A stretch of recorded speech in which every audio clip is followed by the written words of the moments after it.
kami telah menyediakan jasa penerjemahan bagi teman-teman Bapak Ibu yang tidak bicara bahasa Inggris. Jika Bapak Ibu ingin mendengarkan acara ini dalam bahasa Inggris, silakan klik off pada menu interpretation. Jika Bapak Ibu terkoneksi dengan kolokium ini dengan menggunakan handphone Anda bisa mengklik tombol more jika Anda ingin mencari tombol interpretation-nya. Jika Anda mendengarkan dan mau menonton kolokium ini melalui Slido, Anda tidak memiliki opsi untuk interpretation. Kolokium ini menggantikan workshop dan forum konvensional kita, dan Melbourne Institute berusaha bisa berinteraksi dengan Bapak Ibu sekalian sehingga kita bisa dapat lebih memahami kebijakan sosial, ekonomi, dan politik Australia. Kami memandang kebijakan ini sebagai suatu yang inklusif yang harus melibatkan tangga-tangga kami di Asia Pasifik. Hari ini, salah satu peneliti kita, Dr. Diana Contreras Suarez, dan Profesor Lisa Cameron akan membahas tentang dampak dari perkawinan anak bagi perempuan, laki-laki, dan anak-anak di Indonesia. Penelitian ini dilaksanakan dengan bekerja sama dengan Mampu, suatu inisiatif bersama antara pemerintah Australia dan Indonesia. Lisa Cameron adalah profesor dan research fellow dan koordinator dari Disadvantage and Wellbeing in the Asia Pacific Program. Penelitian beliau mencakup studi di berbagai penelitian di Australia dan negara-negara berkembang.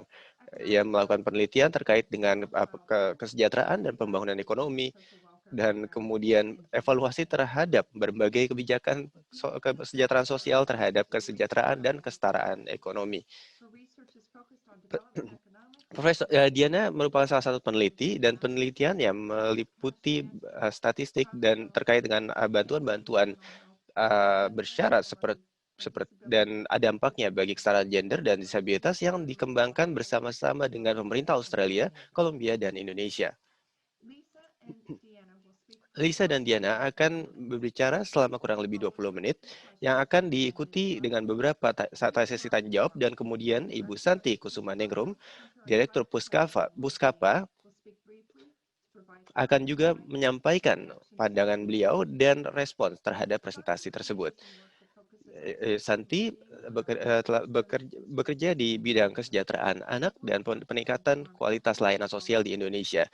Penelitian beliau terkait dengan berbagai kebijakan dan juga melakukan evaluasi berbagai program pemerintah yang telah dilaksanakan. Saya ingin mengingatkan beberapa aturan dasar dari kolokium ini. Kolokium ini direkam. Untuk melakukan tanya jawab, kita akan menggunakan fungsi Q&A yang ada di bagian bawah layar Anda. Bagi Bapak Ibu yang masuk kemari melalui Slido, Anda bisa masukkan pertanyaan Anda di sisi kanan atas layar Anda. Anda bisa masukkan pertanyaan kapan saja dengan menggunakan ketiga fungsi ini. Mari kita bergabung menyambut para pembicara kita, Bapak Ibu sekalian. Terima kasih, Abigail. Sebagaimana telah disampaikan oleh Abigail, ini merupakan kolaborasi antara Mampu dan Melbourne Institute. Di Melbourne Institute, saya bekerja sama dengan Diana yang juga akan bicara hari ini, dan juga rekan kami, Susan. Beberapa waktu belakangan ini terdapat sejumlah inisiatif kebijakan penting di Indonesia, dan mungkin yang paling penting adalah dinaikannya usia minimal perkawinan bagi perempuan dari 16 tahun menjadi 19 tahun pada bulan September 2019 lalu. Sehingga sekarang usia minimal bagi perempuan sama dengan usia minimal perkawinan bagi laki-laki. RPJMN Indonesia juga telah menetapkan target untuk mengurangi prevalensi perkawinan anak dari 11,2% menjadi 8,74% pada tahun 2024. Dan pemerintah juga telah mengembangkan sebuah strategi nasional untuk pencegahan perkawinan anak. Perkawinan anak adalah fenomena umum di Indonesia. Sekitar 29% dari perempuan Indonesia menikah sebelum usia 19 tahun, dan sekitar 8,4% laki-laki Indonesia menikah sebelum usia 19 tahun. Artinya, ini setara dengan 25 juta perempuan yang menikah sebelum usia 19 tahun dan 7 juta laki-laki. Hari ini kita akan berfokus pada konsekuensi perkawinan anak. Dan kami memanfaatkan penelitian yang telah dilakukan sebelumnya oleh pihak lain, termasuk Mbak Santi dari Puskapa, yang juga akan menjadi pembahas hari ini, yang telah bekerja sama dengan UNICEF dan BPS untuk mencari faktor-faktor pendorong perkawinan anak. Penting sekali untuk memahami faktor pendorong perkawinan anak jika Anda berusaha mengurangi prevalensinya, tapi juga penting sekali untuk memahami konsekuensi perkawinan anak untuk membangun argumen untuk mendorong perubahan, untuk menegaskan dan menetapkan pelaksanaan undang-undang perkawinan yang sudah direvisi tersebut yang akan dilaksanakan di tingkat lokal. Jadi penting sekali bagi pemerintah daerah untuk memahami konsekuensi perkawinan anak dan kenapa penting sekali untuk mengurangi perkawinan anak. Hal ini juga penting bagi keluarga untuk memahami konsekuensi untuk menikahkan anak mereka. Saya sekarang akan membahas singkat tentang data dan metode, dan setelah itu saya akan berikan kesempatan kepada Diana untuk membahas hasilnya. Data yang kami gunakan dalam studi ini adalah Indonesian Family Life Survey atau IFLS, yang merupakan sumber data yang sangat kaya. Sebuah survei longitudinal yang dimulai pada tahun 1993 yang menyurvei rumah tangga Indonesia sampai tahun 2014 dan masih terus berlangsung. Jadi ini adalah alat yang sangat sempurna untuk meneliti konsekuensi dari perkawinan anak. Kemudian Anda bisa melihat jika seorang anak perempuan dinikahkan, kemudian melihat apa dampaknya pada tahun-tahun kehidupan berikutnya. Kami juga menggunakan IFLS East yang mencakup beberapa provinsi timur Indonesia yang belum dimasukkan ke dalam IFLS. Dengan menggunakan dua sumber data ini, untuk analisis kami berhasil mendapatkan suatu dataset yang lebih mewakili seluruh populasi di seluruh Indonesia. Hal lain yang perlu diketahui tentang studi kami ini adalah kami berusaha keras untuk memisahkan penyebab dengan korelasi. Studi-studi lain telah melihat apa perbedaannya hasilnya dari anak perempuan yang menikah pada saat masih anak-anak dan perempuan yang menikah saat sudah dewasa. Tapi ketika kita ingin melihat faktor pendorong perkawinan anak, sebenarnya perempuan yang menikah pada saat anak-anak dan setelah dewasa, perkawinan anak seringkali dikaitkan dengan kemiskinan.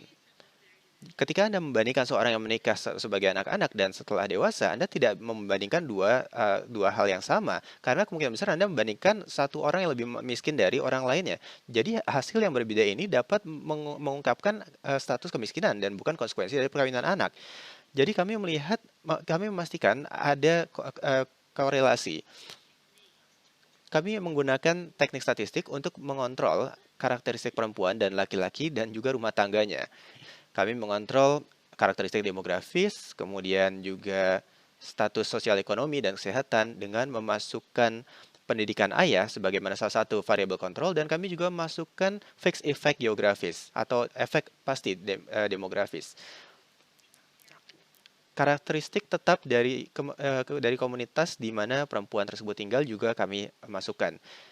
Selain itu, kami juga memasukkan efek tetap sibling atau saudara kandung. Artinya, ketika kita mengidentifikasi dampak perkawinan anak dengan membandingkan perempuan yang menikah sebagai anak-anak dengan saudara kandungnya sendiri yang menikah pada saat sudah dewasa.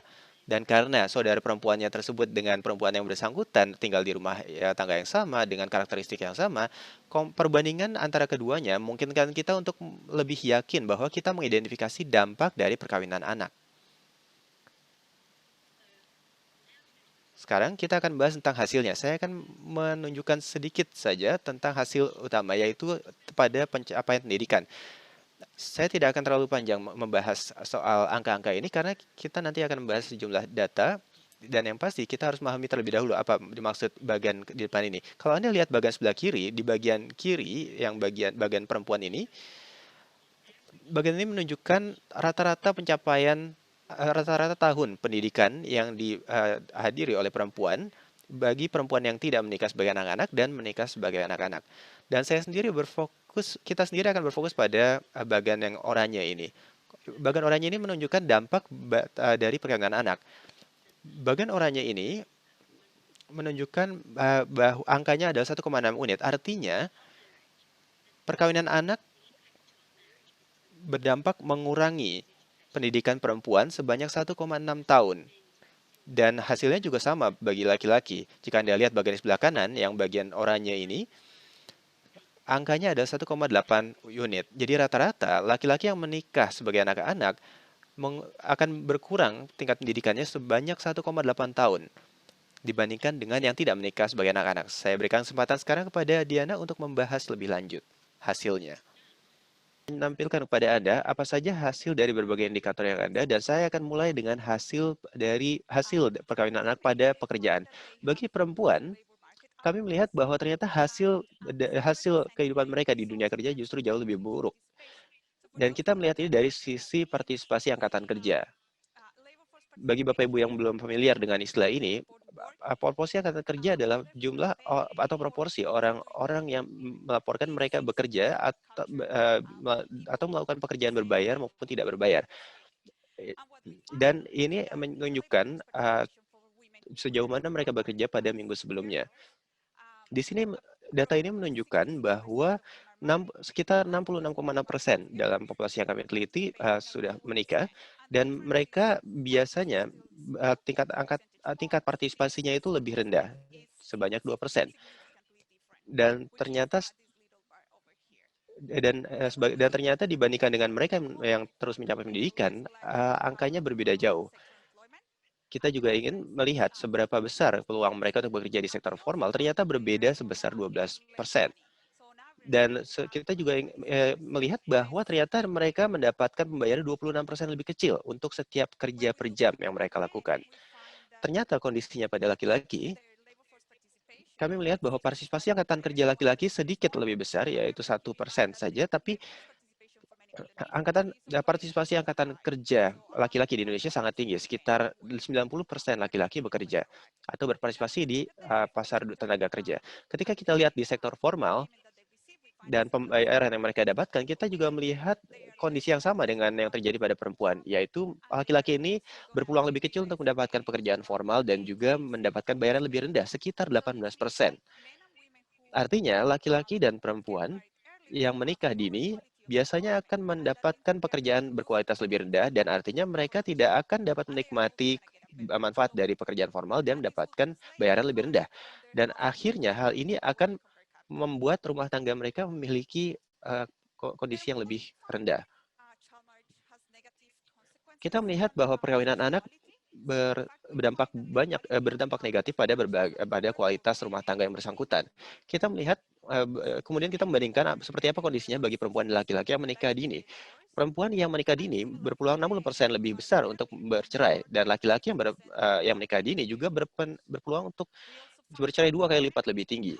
Kami juga menemukan bahwa perempuan memiliki suara yang lebih kecil dalam pengambilan keputusan di rumah tangga dalam hal-hal seperti apakah mereka ingin menggunakan kontrasepsi atau tidak, apakah mereka ingin mengeluarkan dana, kemudian berapa uang yang harus mereka tabung, dan berbagai keputusan penting yang harus dibuat di tingkat rumah tangga. Laki-laki ternyata juga menunjukkan kondisi yang sama.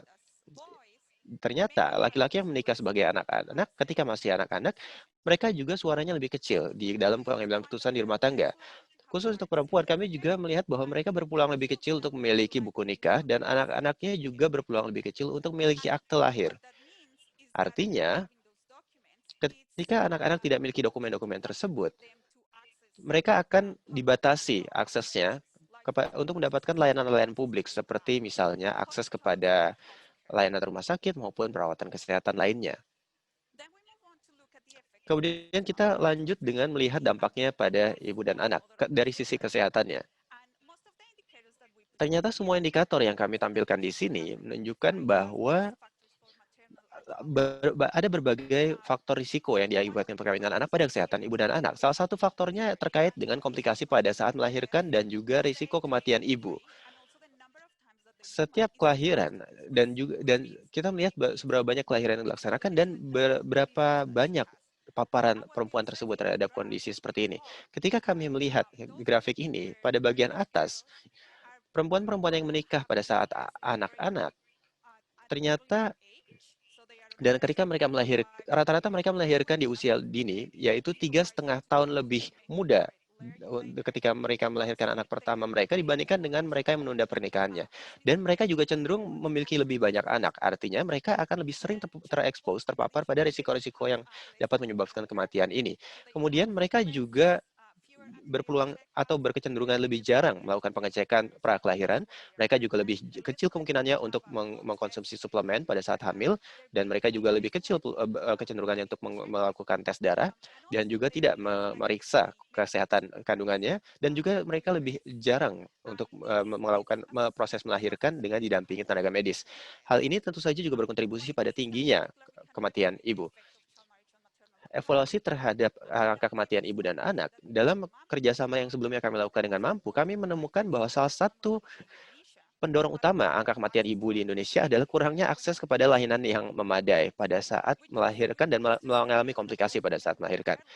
Kami menemukan bahwa ternyata mereka yang menikah dini berisiko lebih besar untuk mengalami komplikasi seperti ini. Kami juga berusaha mengamati apa saja dampak perkawinan anak pada perempuan dan juga pada anak-anaknya sendiri. Hal pertama kami temukan adalah ternyata anak-anak mengalami 50% lebih tinggi untuk meninggal di bawah usia 5 tahun. Dan ini dibandingkan dengan anak-anak yang lahir dari ibu-ibu yang tidak menikah dini. Pola ini ternyata ditemukan di semua perempuan di Indonesia, baik yang tinggal di perkotaan maupun di pedesaan. Bagi anak-anak yang berhasil selamat, dan mereka biasanya mengalami masalah kesehatan. Kami lihat bahwa mereka berpeluang lebih besar untuk mengalami bobot tubuh kurang atau underweight, yang memang secara statistik tidak signifikan, tapi kami menemukan juga bahwa mereka berkecenderungan 10% lebih tinggi untuk mengalami stunting, dan juga ketika mereka melakukan tes kognitif, perkembangan kognitif, nilainya lebih rendah biasanya. Dan ini signifikan perbedaannya. Stunting adalah suatu kondisi kesehatan jangka panjang dan juga kurangnya komitmen untuk menjaga kesehatan pada saat anak-anak akhirnya berdampak pada masa depan mereka hingga mereka dewasa. Misalnya mereka berkinerja lebih rendah di sekolah, kemudian kondisi kesehatan mereka tidak baik hingga dewasa, dan seterusnya. Perkawinan anak tidak hanya berdampak negatif pada perempuan dan laki-laki yang melakukannya, tapi juga pada anak-anak mereka.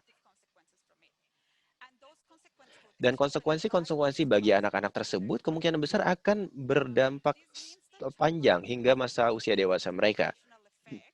Artinya, hal ini akan menciptakan dampak antargenerasional yang akan melanggengkan kemiskinan di kalangan mereka. Hal terakhir yang kami ingin tampilkan di sini adalah kita ingin membandingkan antara laki-laki dan perempuan dibandingkan dengan keseluruhan. Dengan indeks yang tak terstandarisasi, kami kemudian melihat, kami menanyakan pada orang seperti apa standar kehidupan mereka, kemudian layanan kesehatan dan pendidikan mereka. Dan dengan indeks tersebut, kemudian kami membandingkan laki-laki dan perempuan dengan laki-laki dan perempuan yang menikah dini. Kami menemukan bahwa di kedua kelompok ini perbedaannya sangat signifikan, standar deviasinya sangat signifikan. Dampak negatif dari perkawinan anak ternyata tidak hanya berdampak ekonomi maupun sosial, tapi juga berdampak negatif pada tingkat kepuasan hidup pelakunya. Kita melihat kita melihat apa yang akan terjadi ketika anak menikahi anak lainnya. Dengan konsultasi yang kami lakukan di Jakarta, kami berdiskusi dengan berbagai organisasi terkait dengan topik ini, dan beberapa topik yang muncul berkali-kali dari berbagai percakapan tersebut adalah masalah yang terjadi bukan hanya anak perempuan yang dinikahkan dengan laki-laki yang sudah dewasa atau tua, tapi kadang-kadang anak perempuan juga dinikahkan dengan anak laki-laki. Dan kemudian kami ingin melihat apa yang terjadi pada perkawinan-perkawinan anak-anak tersebut. Kami melakukan hal ini dengan membandingkan antara perempuan yang menikah dengan anak laki-laki, anak perempuan yang menikah dengan anak laki-laki, dengan anak perempuan yang menikah dengan laki-laki yang lebih tua. Kami melihat selain ternyata berbagai hal negatif yang dialami para anak-anak ini, ternyata dalam konteks pernikahan antar anak ini lebih buruk. Anak-anak laki-laki tersebut akan mengalami tingkat pencapaian pendidikan yang jauh lebih rendah, dan anak-anaknya justru lebih banyak. Dan akhirnya semakin memperkuat hal-hal yang kami temukan sebelumnya. Tapi kami juga menemukan bahwa mereka berpeluang lebih kecil untuk bercerai, dan mereka cenderung akan melakukan akan mengambil keputusan secara bersama, secara lebih setara. Tapi dampak negatifnya masih terjadi pada pendidikan, pekerjaan, pendapatan, status kesehatan ibu dan anak-anak, dan pendidikan anak-anaknya, struktur keluarga, dan juga ke tingkat kepuasan hidup mereka secara umum semua terdampak. Dan kami melihat bahwa kondisinya jauh lebih buruk dalam kondisi pernikahan antar anak. Pertanyaan paling penting di sini adalah apa yang bisa kita lakukan untuk mencegah hal ini terjadi lagi agar kita bisa mencegah konsekuensi negatif yang baru saja saya jelaskan. Sekarang saya ingin kembalikan ke Lisa yang akan membahas tentang implikasi kebijakannya. Thanks, Diana. Can I have the next slide? Slide berikutnya.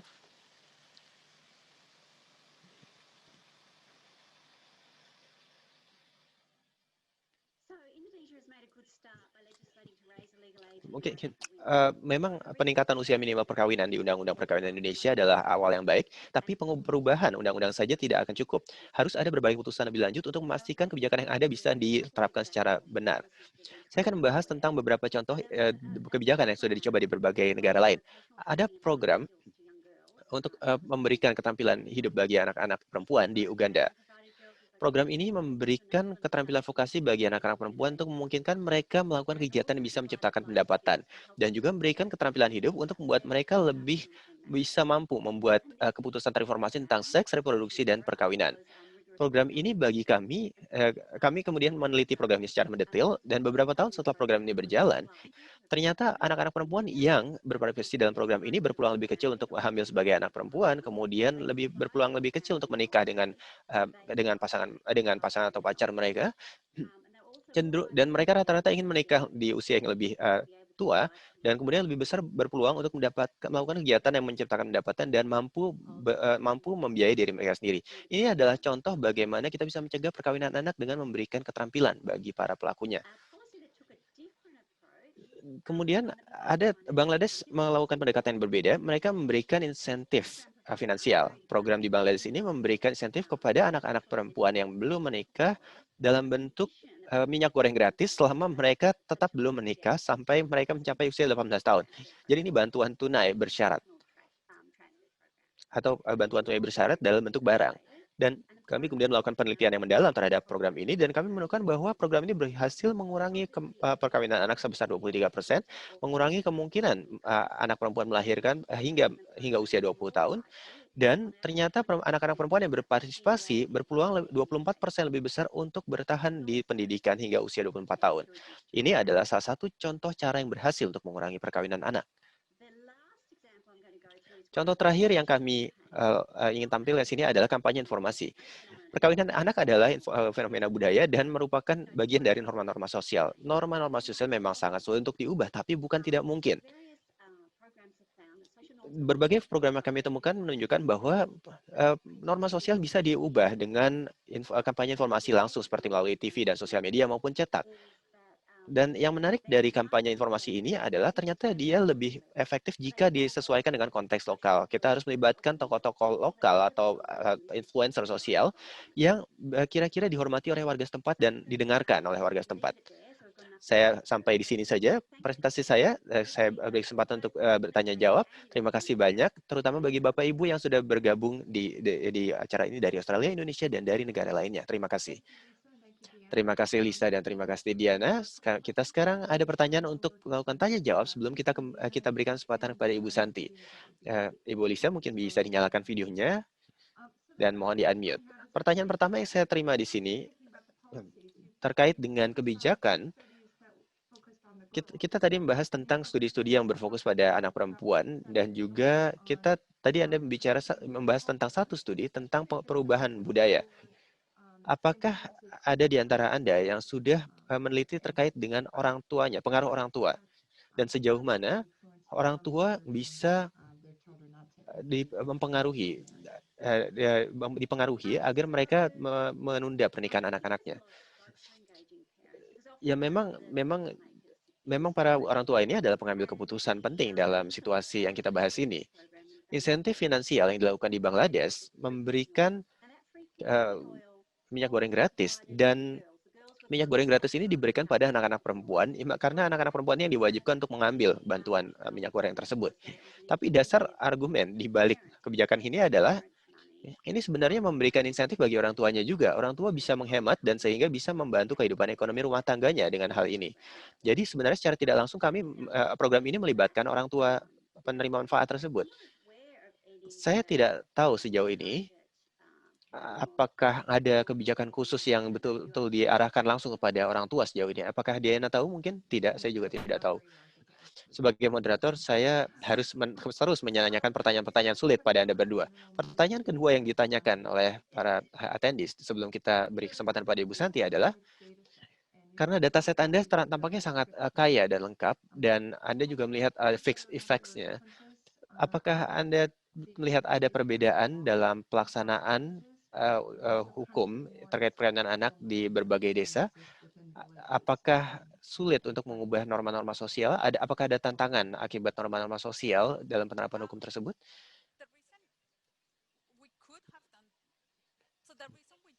Alasan kami tidak melakukan hal itu adalah karena ada perubahan undang-undang itu yang terjadi baru-baru ini saja, yaitu 2019.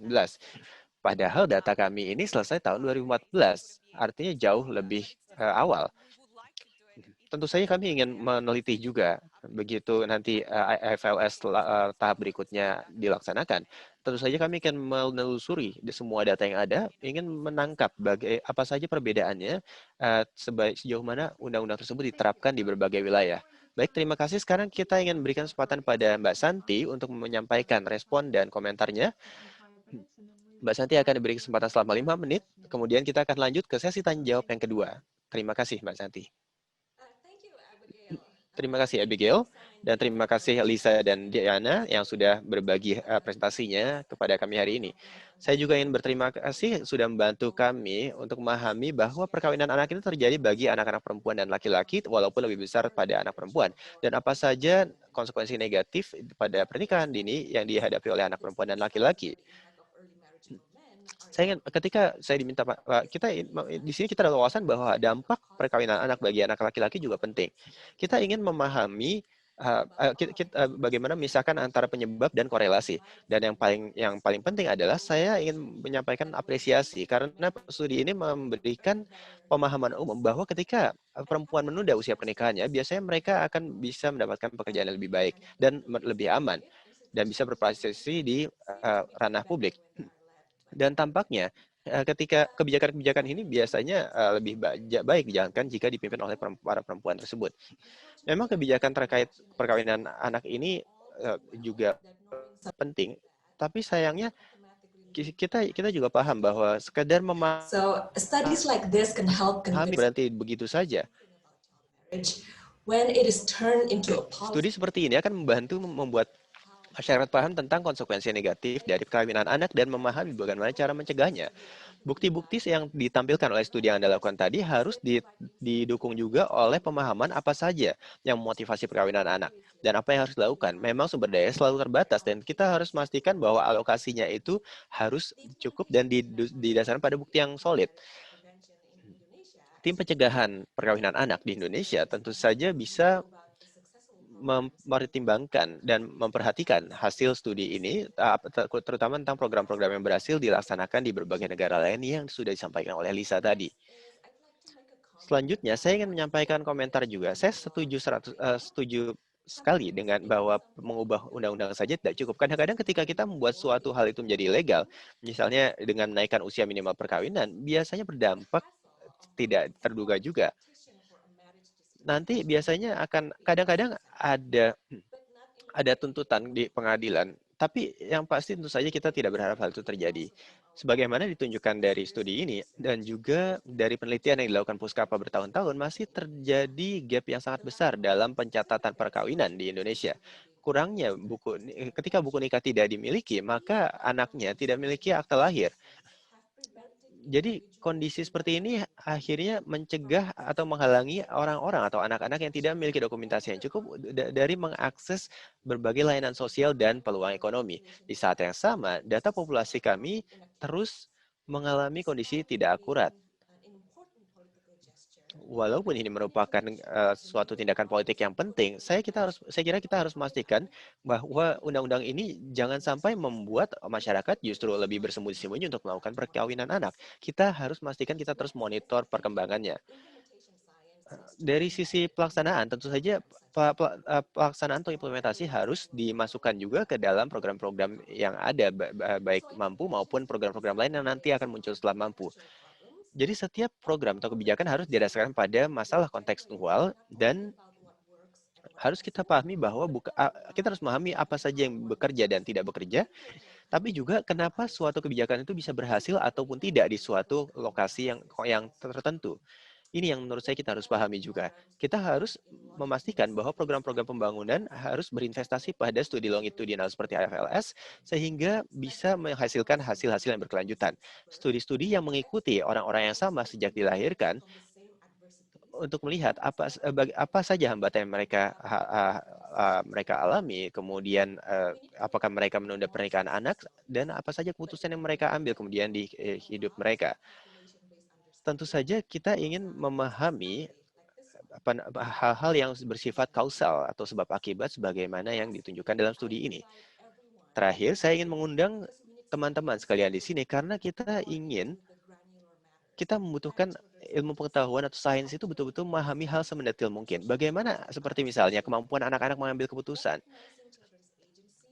mengakui kemampuan anak-anak bukan berarti kita menyalahkan anak-anak, bukan berarti kita melemparkan tanggung jawab sepenuhnya kepada anak-anak tersebut karena mereka menyetujui pernikahan anak.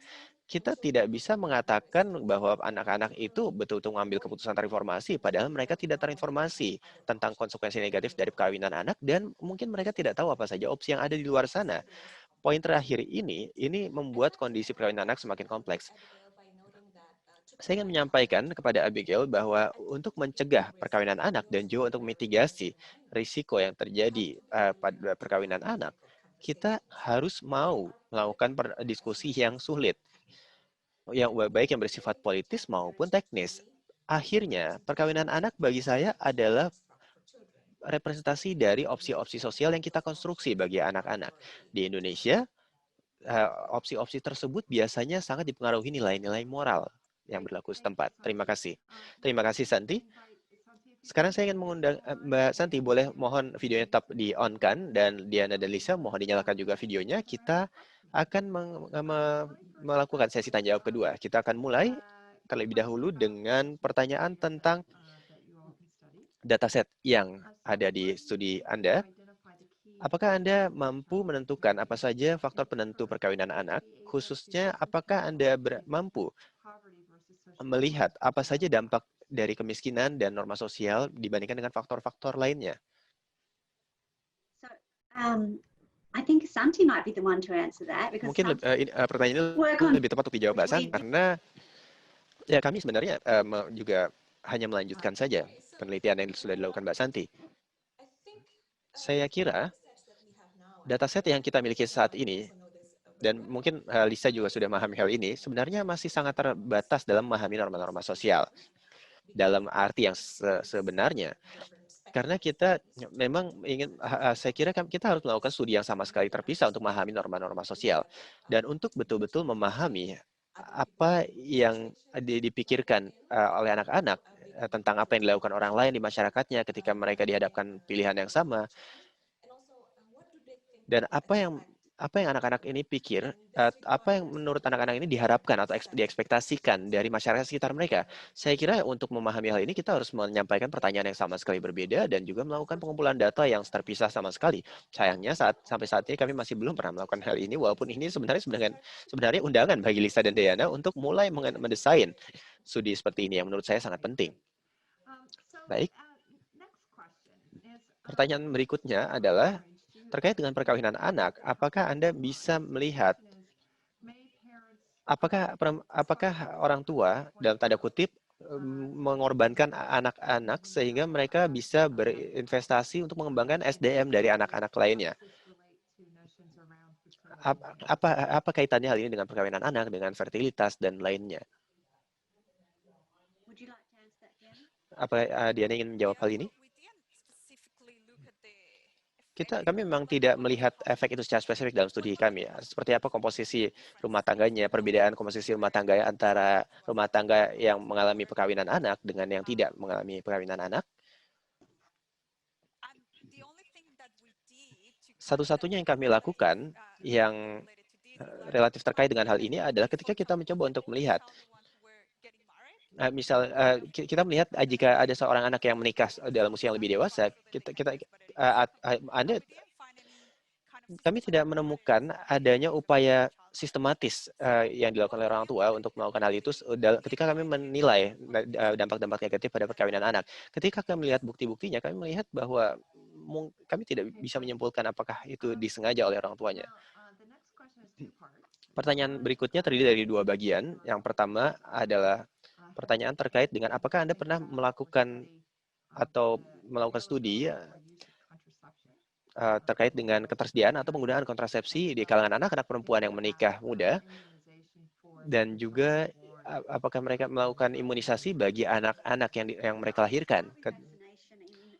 Vaksinasi dan imunisasi ini adalah salah satu yang kami teliti juga setelah kami menyelesaikan laporan tersebut. Jadi memang tidak ada di laporan tersebut, tapi ternyata kami menemukan bahwa anak-anak yang menikah dini itu untuk anak-anaknya tidak memberikan imunisasi. Dan ini yang bisa kami sampaikan juga. Dan di sisi lain, terkait data terkait kontrasepsi, kami tidak terlalu memiliki data lengkap terkait hal ini, tapi karena kami melihat hasilnya secara luas, berbagai hasil yang ada, saya kira ini adalah salah satu usulan yang baik sekali. Mungkin kami bisa melakukan ini ke depan. Salah satu hal yang kami lihat amati terkait kontrasepsi adalah kami lihat apa pengaruhnya pada pengambilan putusan di rumah tangga, dan salah satu hal yang menarik yang kami temukan di situ adalah ternyata ketika perempuan memiliki suara, kita melihat apakah perempuan itu memiliki suara untuk menentukan menggunakan kontrasepsi atau tidak di rumah tangga. Kami melihat itu, tapi kami tidak melakukan klarifikasi lebih lanjut. Saya juga melihat di chat ini, dan ini juga salah satu pertanyaan penting, bicara tentang kontrasepsi sebagai alat kebijakan. Jika Anda menyediakan kontrasepsi di mana-mana, ketika anak-anak ini paling tidak akan berpeluang lebih kecil untuk mengalami kehamilan. Saya kira ini adalah salah satu poin penting yang harus kita masukkan juga ketika mengembangkan kebijakan.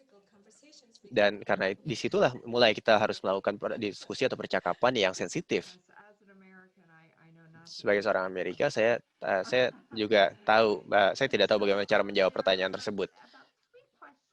Ada 3 pertanyaan lagi yang berfokus pada geografi. Sebenarnya, kalau saya akan menggabungkan ketiga pertanyaan ini saja, kita mengetahui bahwa ada berbagai variasi dari sisi geografis dalam penelitian Anda. Apakah ada perbedaan antara kondisi di perkotaan dan pedesaan? Dan apa pendapat Anda?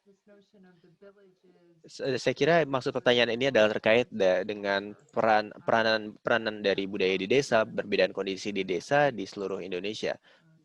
Yang mungkin penanya ini menduga akan ada pertanyaannya, tapi terkait secara spesifik dengan geografi.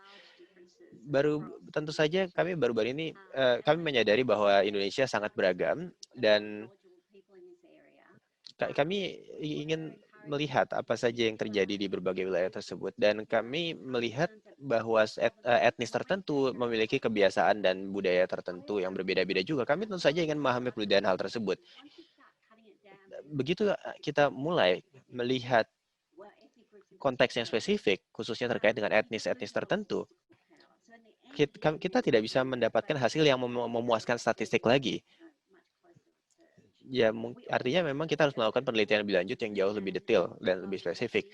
Kami melihat juga tingkat perkawinan anak sangat berbeda di wilayah pedesaan, dan kami awalnya sebenarnya ketika kami melakukan analisis, kami memisahkan antara perkotaan dan pedesaan, tapi kemudian akhirnya kami menemukan bahwa akibatnya konsekuensi ini tidak terlalu berbeda pada pedesaan dan perkotaan, kecuali pada partisipasi angkatan kerja, perbedaan yang signifikannya terjadi.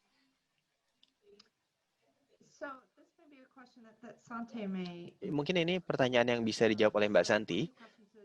Salah satu pertanyaannya adalah bagaimana hasil dari studi ini disampaikan pada para pembuat kebijakan di Indonesia, dan seperti apa reaksi para pembuat kebijakan tersebut? Apakah ada bayangan kira-kira apa tindakan mereka selanjutnya untuk merespon saat masukan kebijakan ini? Saya tidak tahu sebenarnya, mungkin Lisa dan Diana lebih mengetahui tentang hal ini. Tapi sekali lagi menurut saya, karena saya yakin, saya sebenarnya tidak suka analogi menggunakan topi yang berbeda-beda, menggunakan topi sebagai peneliti atau praktisi kebijakan atau topi sebagai advokat. Saya memandangnya sebagai suatu mahkota yang memiliki sudut-sudut banyak sudut. Artinya kita bisa memerankan berbagai hal. Dan semua hal ini perlu dipresentasikan secara strategis kepada para pembuat kebijakan memang. Dan tentu saja kami sangat bersedia untuk bekerja sama dalam hal ini dan memastikan bahwa memang studi ini akan berdampak nyata dan terukur. Saya ingin menyampaikan juga bahwa ini adalah salah satu bagian dari upaya diseminasi yang kami lakukan. Tapi proyek ini sebenarnya dilaksanakan dengan kerjasama erat dengan berbagai kementerian pemerintah, termasuk Bappenas, dan juga Kementerian Pemberdayaan Perempuan dan Perlindungan Anak. Kita juga tahu betul bahwa lembaga-lembaga tersebut sudah sangat bersemangat dan ingin menjalankan hal ini di lapangan. Jadi kami melakukan apapun yang kami bisa untuk membantu mereka, dan saya kira akan senang sekali jika ini bisa dikerjasamakan dengan Puskapa juga.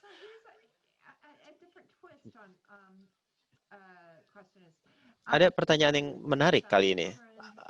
Bagaimana pendapat Anda tentang anak-anak yang berusia di bawah 18 tahun yang memang ingin menikah? Mereka ingin menikah dini karena mereka ingin melepaskan diri dari kesulitan ekonomi yang dihadapi di keluarganya. Baik, saya akan jawab. Saya memiliki ikatan emosional terkait hal ini. Ini terkait juga dengan poin dari yang saya sampaikan tadi tentang kemampuan anak-anak, kemampuan berpikir anak-anak. Saya ingin mengundang rekan saya, associate yang bekerja sama dengan saya dalam perlindungan anak, dan hak perempuan, untuk mulai mendekonstruksi ide-ide mereka sendiri tentang atau asumsi mereka bahwa anak-anak itu tidak mampu memikirkan hal ini, seksualitas mereka, dan juga bahwa anak-anak itu tidak seharusnya diberikan opsi untuk mengeksplorasi seksualitas mereka sendiri. Masalahnya di negara-negara seperti Indonesia, satu-satunya dukungan legal dan yang diterima secara moral untuk mendukung hal tersebut adalah pernikahan. Saya kira kita bisa mulai membuka diskusi tentang hal ini juga. Kecuali kita melakukan itu, kita tidak akan mampu menemukan dan memahami kenapa sebagian anak-anak itu ingin menikah walaupun mereka masih sangat muda. Bagi saya kira ini bukan masalah mereka memberikan persetujuan mereka atau tidak, karena persetujuan itu juga harus kita lihat apakah anak-anak ini memahami konsekuensinya secara utuh atau tidak. Ketika mereka sudah, dan kita harus tahu apakah anak-anak ini memahami juga, apakah mereka paham tidak ada opsi-opsi lain di luar sana. Khususnya ketika kita mengelola rasa penasaran anak-anak, ingin berpacaran misalnya, mereka ingin mengeksplorasi siklus hidup yang satu ini, dan kita harus pastikan apakah anak-anak ini tahu ada opsi di luar sana atau tidak selain menikah. Sayangnya waktu kita terbatas, walaupun kita menerima pertanyaan yang sangat menarik juga. Saya janji bahwa para pembicara kita akan menjawab pertanyaan Anda, dan semua diskusi ini akan diposting di website kita. Saya ingin berterima kasih kepada para pembicara kita semua dan para audiens kami, Lisa, Diana, yang sudah menyusun penelitian yang akan segera diterbitkan di website kami, dan mereka juga akan membuat working paper dan juga berbagai karya lain yang bisa Anda baca nanti di website kami. Saya berharap Bapak Ibu menikmati kolokium ini, dan saya sampai jumpa di kolokium berikutnya yang akan dilaksanakan pada tanggal 6 Oktober. Tanggal 6 Oktober, Profesor Mark Wooden akan membahas tentang ketidakamanan dalam peluang lapangan kerja. Terima kasih banyak, sampai jumpa di acara mendatang. Terima kasih Bapak Ibu sekalian, terima kasih semuanya. Terima kasih.